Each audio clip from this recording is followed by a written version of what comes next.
সবাইকে শুভ সকাল।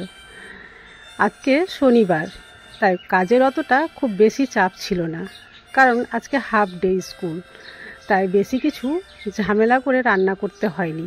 জানি খুব তাড়াতাড়ি ছেলে আমার বাড়ি চলে আসবে, তাই অল্প একটু জল খাবার করে দিয়েছি আর টিফিন বক্সে ফ্রুট ভরে দিয়েছি। এবার তার ড্রেসগুলো নিয়ে এসে এইভাবে সোফাতে আমি রেখে দিলাম। তারপরে ওকে ঘুম থেকে উঠাতে হবে। ওরে বাবা, ওকে ঘুম থেকে উঠানো একটা মহাযুদ্ধের ব্যাপার। চলো দেখি ওকে কি করে উঠাতে পারি। কোনোভাবেই লেপ ছাড়তে চাইবে না এই শীতের দিনে, আর প্রতিদিন একই রকম ক্যাচাল করে। আজকে আরও বেশি করছে। আজকে তো তার স্কুল যাওয়ার মনই ছিল না, কারণ শুনে নিয়েছে যে আজকে ওর নানু আসবে, তাই ও এই রকম করে মুখটা ঢেকে ফেলছে। কোনো রকম বুঝিয়ে তাকে রেডি করলাম স্কুলের জন্য। বললাম যে তুই যা স্কুল থেকে এসেই তুই দেখতে পাবি তোর নানুকে, কারণ আজকে তো তোর 11:30টায় ছুটি হয়ে যাবে। তো এতক্ষণে সে রাজি হয়েছে আর স্কুলের জন্য এই যে রেডিও হয়ে গেছে। সে মেন দরজার দিকে এগিয়ে আসছে। আমি দরজাটা খুলে তাকে বাইরে স্কুলের দিকে পাঠিয়ে দিয়ে দরজা বন্ধ করে আবার ঘরে ঢুকে পড়বো, কারণ আমার শরীরটাও খুব একটা ঠিক নেই আর ঠান্ডাও করছে বাইরে। আর আমার অসুস্থতার কারণ শুনেই কিন্তু আজকে বাবা আসছে বাড়িতে, তো সেই জন্য কিছু অ্যারেঞ্জমেন্টও করতে হবে। আমি তো একা পারবো না, সঙ্গে মেয়েকে নিয়েই করতে হবে। আর হ্যাঁ, এর আগের ভিডিওতে আমাকে একজন কমেন্ট করেছিল যে আমার এই গার্ডেনটা সামনে থেকে দেখাতে, তাই আমি ছেলেকে স্কুল পাঠানোর পরে সামনের দিকের পিকচারটা কিছু যতটুকু সম্ভব হয়েছে আমি দেখাবার চেষ্টা করেছি। আমি তোমার কথা রাখতে পেরেছি। তো যাই হোক, আমি ঘরে আবার ঢুকে পড়লাম। ঘরে গিয়ে আবার সকালের যে ব্রেকফাস্ট তার জন্য লেগে পড়লাম কাজে। এখানে আমি আটা মাখিয়ে নিচ্ছি। আমরা রুটি খাবো, আমি আর আমার হাজব্যান্ড। আর আমার মেয়ে কিন্তু রুটি পছন্দ করে না প্রত্যেক দিন। আজকে ও খাবে পেঁয়াজ পরাঠা। তো এইভাবে প্রথমে আটাটা মাখিয়ে নিয়ে কয়েকটা রুটি আমি বেলে নেব, তারপরে লাস্টের যে রুটিটা থাকবে আর কি, সেটা আমি পেঁয়াজ পরাঠা তৈরি করে নেব। তো চলো ভিডিওটা দেখতে থাকো। তোমাদের কেমন লাগছে আমাকে কমেন্টে অবশ্যই জানাবে।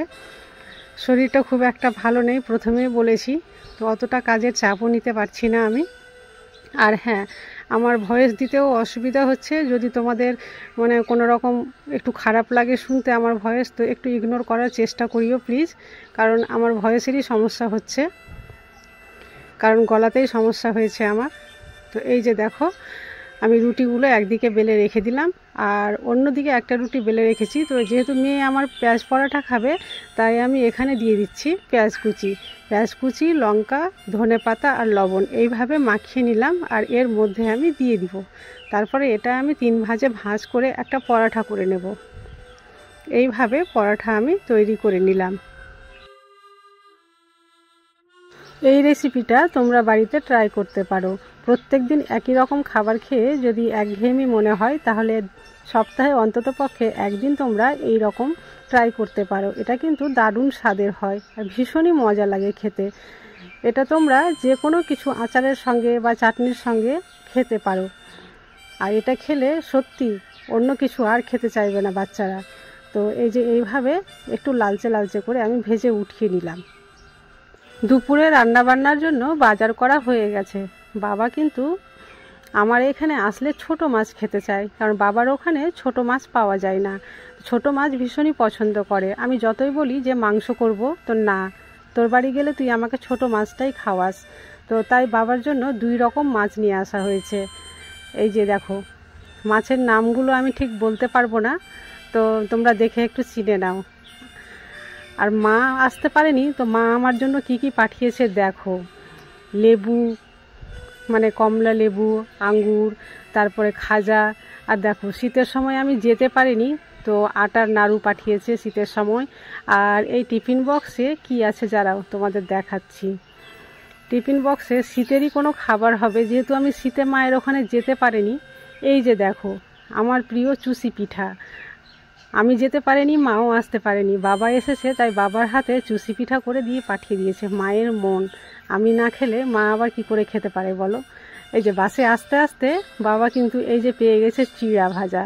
আর বাবা জানে ওর নাতি নাতনিরা চিড়া ভাজা খুব পছন্দ করে, তাই ওদের জন্য এই 2টা কিনে নিয়েছে। এইদিকে দেখো দুপুরবেলা যে রান্না করব সে রান্নার কিন্তু অ্যারেঞ্জমেন্ট আমি করে নিয়েছি। এইভাবে দুপুরবেলা রান্নাটাও আমি সেরে ফেললাম। রান্নাবান্না করার পরে বাবা বেশিক্ষণ দেরি করেনি, কারণ বাবা আসলে রাত থাকতেই চায় না। বাবা আসলে দুপুরের খাবার খেয়ে রেস্টও করবে না, সঙ্গে সঙ্গে বাড়ি চলে যায়। তো বাবা চলে গেছে, আমার একটু মনটা খারাপ হলো। তো ভাবলাম যে ঘরে আর আমি বসবো না, চল বাইরেই বসি। বসে বসে কি করব, একটু একটু রোদ আছে, তো এই ছোলার শাকটা বাছি, কারণ ছোলার শাক বাছতে অনেক সময় লেগে যায়। এখন যদি না বাছি তো রাত্রেও করতে পারবো না, আবার কালকেও করা হবে না, কারণ বাছতে বাছতে অনেকটাই সময় লেগে যাবে। তো আমি যখন ছোলার শাকটা এভাবে বেছে নিচ্ছিলাম, তো আমার পাশে আমার মেয়ে আসলো পড়তে বসতে। তো সে পড়তে বসতে গেল, তো আমি বললাম যে দেখ, যখন আমি শাকটা বাছছি তো একটু ভিডিওটা ক্যাপচার করেই নে। তো ও নিজের পড়া ছেড়ে একটু শ্যুট করে নিল। এইদিকে আমার ছেলে কি করেছে, ওর নানু যাওয়ার পরে একটা বন্ধুকে কোথা থেকে ধরে নিয়ে এসে এখানটায় ব্যাডমিন্টন খেলছে। আমার ছেলের নাম ঈশান, আর যে বন্ধুটার সঙ্গে খেলছে তার নামও কিন্তু ঈশান। আর তা এই নামের সূত্রে দুইজনের সঙ্গে খুবই মিল। তো ও যখন ওর নানির বাড়িতে বেড়াতে আসে তখন ওকে ধরে নিয়ে আসে।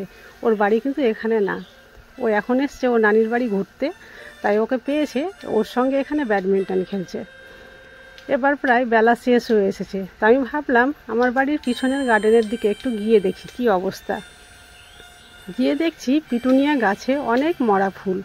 তো এই মরা ফুলগুলো যদি না ভেঙে ফেলা যায় তাহলে গাছে কিন্তু আবার নতুন ফুল আসবে না। এই মরা ফুলগুলো যদি ভেঙে ফেলে দিই তাহলে প্রচুর পরিমাণে ফুল আসবে।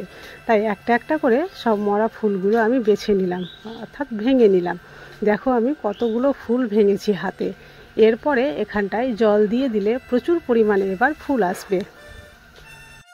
এইখান থেকে ফিরে আসতে আমার নজর পড়ল ডালিয়ার দিকে।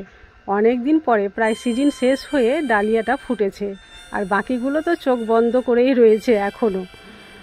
ডালিয়ার গাছের ফুল দেখে আমার মন একেবারে খুশি হয়ে গেছে। এরপরে আমি উঠে পড়লাম ছাদে। চলো ছাদ থেকে তোমাদের সন্ধ্যাবেলা দেখাই। এই জায়গাটা দেখছো, এখানে মাটি রয়েছে আর মধ্যেখানে গোল করে ডিজাইন করে ফুলের গাছ লাগানো হয়েছে। এখানে মাটি ছিল না, প্রথমে ঘাস লাগানো ছিল, কার্পেট ঘাস। ঘাসের মধ্যে আগাছা জন্মে যাওয়ার জন্য ঘাসগুলো উপরে ফেলে দিয়েছি, আবার ভাবছি নতুন করে ঘাস লাগাবো। ছাদের উপরেই ছিলাম, পিছন দিকে নজর পড়লো এই বাঁশবনের দিকে। বাঁশবনটা আমাদেরই। এর আবার একটা অনেক বড় কাহিনী আছে। আজ থেকে 23 বছর আগে যখন আমরা জয়েন্ট ফ্যামিলিতে ছিলাম, এই বাঁশ গাছের নিচেই ছিল আমাদের টয়লেট, আর আমাদের দিন রাত্রি এখানেই আসতে হতো। দিনের বেলা অসুবিধা হতো না, কিন্তু রাত্রেবেলা প্রচণ্ড ভয় লাগতো। আমার সঙ্গে একবার ভূতের সাক্ষাৎ হয়। থাক সেসব কথা আজকে আর বলবো না, বললে ভিডিওটা অনেক লম্বা হয়ে যাবে। সেদিন ভীষণই আমি ভয় খেয়ে গেছিলাম, 2 দিন ধরে তো উঠতে পারিনি জ্বরে। এই যে দেখো ছাদে এই যে একটা চৌবাচ্চার মতো জায়গা দেখছো, এটা কিন্তু নিয়ে ছোটোবেলায় খুব হাসাহাসি করতাম। কেন, যে আমার মেয়ে এটাকে ভাবতো সুইমিং পুল। বৃষ্টির জল এখানে জমে গেলেই বলতো, মা এটা ছোট্ট সুইমিং পুল। আমি বলতাম, হ্যাঁ বাবা এটা সুইমিং পুল, তবে নোংরা জলের, ভালো জলের নয়। ছাদে বেশ কিছুদিন থেকে আমার উঠা হয়নি, তো ছাদের যে পাইপলাইনের মুখে এতটা নোংরা জমে যাবে আর কি বুঝতে পারিনি। কাউকে দিয়ে এটা পরিষ্কার করাতে হবে। এইভাবে সব কিছু দেখতে দেখতে চারিদিকটা প্রায় অন্ধকার হয়ে আসলো। তোমরা দেখেই বুঝতে পারছো কতটা অন্ধকার, আর ছাদে থাকা যাবে না। এবার আমি নিচে নেমে আসলাম। আজকের ব্লগ এই পর্যন্তই। কাল আবার দেখা হবে অন্য কোনো নতুন ভিডিওতে। যদি তোমাদের ভালো লাগে অবশ্যই কমেন্ট করবে, আর লাইক করতে যেন ভুলো না।